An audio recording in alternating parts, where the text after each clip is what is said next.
इस चैप्टर की शुरुआत होती है और हमें एरिना का सीन दिखाया जाता है जहाँ पे होस्ट अनाउंस कर रहा होता है, चलो हम कॉन्ग्रेचुलेट करते हैं यून किंगडम को 46 मार्शल आर्ट टूर्नामेंट में विक्ट्री हासिल करने के लिए। लेकिन अवार्ड सेरेमनी से पहले हम हैंड ओवर करेंगे the demon race treasure the की ऑफ सेकंड जोन। यून किंगडम को देने की सेरेमनी अभी शुरू ही होने वाली है, तो चलो अब इन्वाइट करते हैं रेन नेशन के डीमन लॉर्ड को और द यून किंगडम के डीमन लॉर्ड लियू बिंगी को, जो कि इस साल की चैंपियन है। प्लीज स्टेज पर आइए। होस्ट के अनाउंस करने के बाद लियू एकदम स्टाइल में चलते हुए स्टेज पे जाने लगती है और उसी वक्त हमें यून किंगडम का सीन दिखाया जाता है जहाँ पे जनता टीवी देखते हुए चिल्ला रही होती है, ये देखो ये है हमारे डीमन लॉर्ड, ये देखो हमारे डीमन लॉर्ड स्टेज पे है, देखो वो हमारी यंगेस्ट डीमन लॉर्ड है और एक लौती फीमेल डीमन लॉर्ड है हमारी। ये कितना ज़्यादा एक्साइटिंग है। इसके बाद हमें उन दोनों जनरल का सीन दिखाया जाता है जहाँ पे ये लोग बात करते हुए बोल रहे होते हैं, जहाँ ये बुढ़ा वाला जनरल हाउस से बोल रहा होता है ये लगभग 100 साल होने वाला, अब फाइनली जाकर के हमारा यून किंगडम रेज करने वाला है। इसके बाद हमें ये लेजिकन का सीन दिखाया जाता है जो कि आसपास टैंक को ढूंढते हुए बोल रहा होता है आखिर टैंक को इतना ज़्यादा टाइम क्यों लग रहा है। इसके बाद हमें टैंक का सीन दिखाया जाता है जिसको मार मार के कुत्ता बना दिया जाता है। यही सिन लिन है जो कि वही कैप्टन का भाई होता है जो कि चैप्टर 30 या 40 में अटैक करने के लिए यून किंगडम पे आया था। ये सिन लिन टैंक से पूछता है आखिर गैन लिवू कहाँ पे है, मुझे बताओ, लेकिन हमें टैंक को कुछ बोलता हुआ नहीं दिखाया जाता। इसके बाद हमें फिर से एरिना का सीन दिखाया जाता है जहाँ पे लियू बिंगी और वो रेन किंगडम का किंग एक दूसरे के सामने खड़े होते हैं। फिर रेन किंगडम का किंग बोलता है मैंने ये सोचा नहीं था सेकंड जोन की मुझे इतनी जल्दी एक औरत को हैंड ओवर करना पड़ेगा। क्या तुम्हारे पूरे नेशन में तुम्हारे अलावा कोई और कैपेबल व्यक्ति नहीं है। इसके बाद लियो अपना हाथ उस गोले की तरफ बढ़ाते हुए बोलती है क्या तुम्हारी बेटी भी एक हीरोइन नहीं है। अंकल ग्वान और मेरे फादर ने एक दूसरे की साइड बाय साइड रह करके बैटलफील्ड में फाइट किया है फॉरेनर्स एनिमी के अगेंस्ट में। मैंने ये बिल्कुल भी सोचा नहीं था तुम जैसा एक अनएक्सपीरियंस व्यक्ति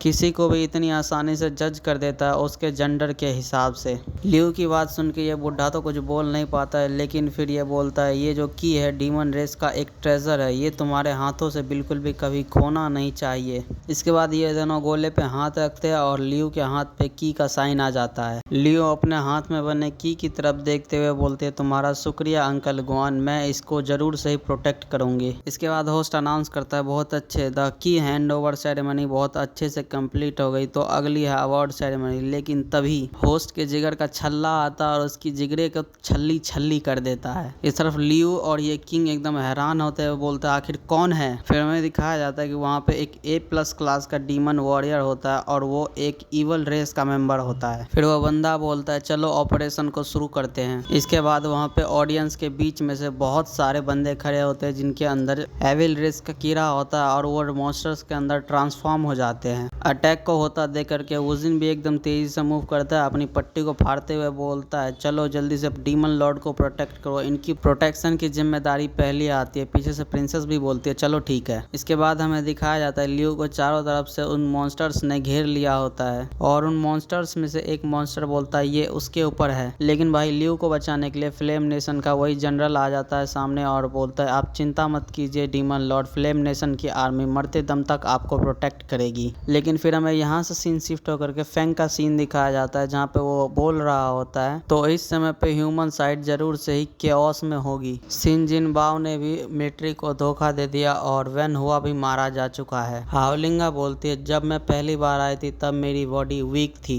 इसीलिए मैं अपने फुल पावर का इस्तेमाल नहीं कर सकती थी, इसी वजह से मैं सिन जिन बाओ को स्टॉप नहीं कर पाई। हाओलिंगा भाई जो भी कहानी बताई जा रही है उसके पीछे पीछे पिक्चर्स चले जा रहे हैं, देख के मजे करो यार। हाओलिंगा फिर जब रिग्रेस होती है और उठती है तो भाई रोते रोते उठती है और अपने फैंग की तरफ देखते हुए अपने आंसुओं को पोंछती है। तभी सिन जिन बाओ पीछे से आता है और बोलता है कैप्टन अभी भी उठे नहीं है। हाओलिंगा फिर वेन हुआ से बोलती है साओ फैंग के जल्दी से जल्दी क्लोजेस्ट कॉमरेड्स को बुलाओ। हाओलिंगा की फिर वॉइस आती है और वो बोलती है पीछे लाइफ में जब सिन जिन बाओ ने मिलिट्री को धोखा दे दिया था और बैंक्वेट में धोखाधड़ी करने की कोशिश करी थी तो तुमने सक्सेसफुली उसे स्टॉप कर दिया था, लेकिन क्योंकि तुम उठे नहीं थे उनके एक्शंस और भी आगे बढ़ गए। तो इसीलिए मैंने पपेट टेक्निक का इस्तेमाल करके तुम्हारे क्लोजेस्ट कॉमरेड के पपेट को बना दिया था। अरे भाई साहब ये देखो भाई, जो भी उस शादी में मरा था वो हाओलिंगा के जितने सारे क्लोन थे, जितने भी भाई साहब ऑफिसर्स मरे थे और वेनुआ और उसकी फियोंसे जितने भी मरे थे वो सारे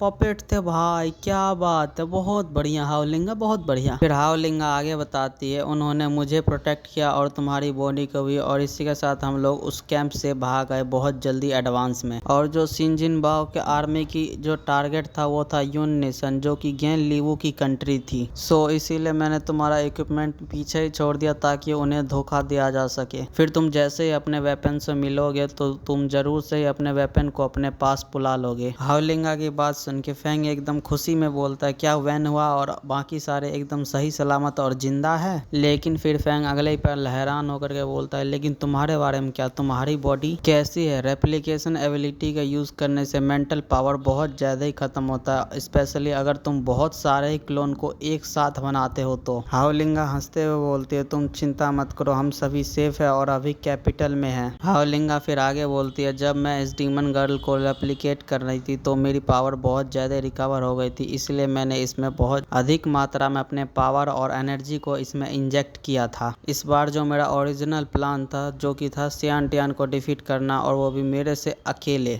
जिससे कि एविल रेस के कारनामों को रोका जा सके, कम से कम थोड़ी देर के लिए ही सही। लेकिन मैंने ये देखा कि तुम भी कंपटीशन में आए हुए हो, लेकिन उनका ओरिजिनल प्लान भी कुछ वजह से चेंज हो गया, इसलिए मैं तुम्हारे अलावा किसी और के ऊपर होप नहीं रख सकती थी अपना। और फिर जब मैंने सियानटियान और दूसरों को जब डिफीट कर दिया, लेकिन ये जो रेप्लिकेट की गई बॉडी है इसमें जब एनर्जी खत्म हो जाती है तो ये धूल में मिल जाती है, इसीलिए मेरे पास इतना टाइम नहीं बचा कि मैं ढूंढ सकूं एविल रेस किसके बॉडी में घुस के इन्वेड करने की ट्राई कर रही है। और वहाँ पे उनके बारे में बहुत कम इंफॉर्मेशन मुझे वहाँ पे मिला था। इस बार ये जो मेरी रिवर्थ वाली एबिलिटी ये हमें बहुत पीछे ले आई है, और जो मेरी रिवर्थ वाली एबिलिटी थी अब पूरी तरीके से फेल हो चुकी है, इसीलिए ये हमारा लास्ट चांस होगा। फेंग हाओलिंगा से बोलता है तुम टेंशन मत लो, बाकी सब कुछ अब तुम मेरे ऊपर छोड़ दो, मैं उनको कभी भी सेकंड जोन की उनके साथ ले जाने नहीं दूंगा, मैं उन सभी एविल रेस के कुत्तों का ध्यान रख लूंगा, तुम टेंशन मत लेना। इसके बाद वो इल्यूजन टूटने लगता है। फिर हाओलिंगा बोलते ये बहुत लंबा समय हो गया जो कि मैं तुम्हारे साथ ऐसे चली हूँ, मुझे हमेशा से ही ऐसे ही तुम्हारे साथ चलते रहना है, लेकिन ये बड़ी दुख की बात है ये इल्यूजन वाला वर्ल्ड ज्यादा देर तक अभी टिकेगा नहीं। फेंग हाओलिंगा को गले लगाते हुए बोलता तुम टेंशन मत लो, मैं जैसे ही एविल रेस को डिफीट कर दूंगा वैसे ही तुम्हें आऊंगा और ढूंढ लूंगा। हाओलिंगा बोलती है तब तक के लिए मैं तुम्हारी बॉडी को प्रोटेक्ट करूंगी और तुम्हारे वापस आने का इंतजार करूंगी। हाओलिंगा फिर अपने गले को ऊपर उठाते हुए बोलती है बाय द वे शाओफेंग, यहाँ पे एक और चीज़ है जो कि मैं चाहती हूँ। चलो भाई, इसी के साथ ये वीडियो और ये मांगा यहीं पर ही ख़त्म होती है, और अब ये मांगा ऑन गोइंग पे चली गई है। इसका मतलब ये है इसके हर एक वीक में एक एक चैप्टर आता रहेगा, और मैं उसको एक्सप्लेन अभी नहीं करने वाला हूँ। जब बहुत सारे चैप्टर आ जाएगा तब मैं एक्सप्लेन कर दूंगा। तो अब एक नई मांगा की वीडियो आएगी, उसको देखो और इन्जॉय करो। और उस वाले नए मांगा की वीडियो कल से आना शुरू हो जाएगी, तो उसको ज़रूर से ही देखना। चलो इसी के साथ मिलते हैं किसी और वीडियो में कोई और नए कंटेंट के साथ, तब तक के लिए बाय बाय।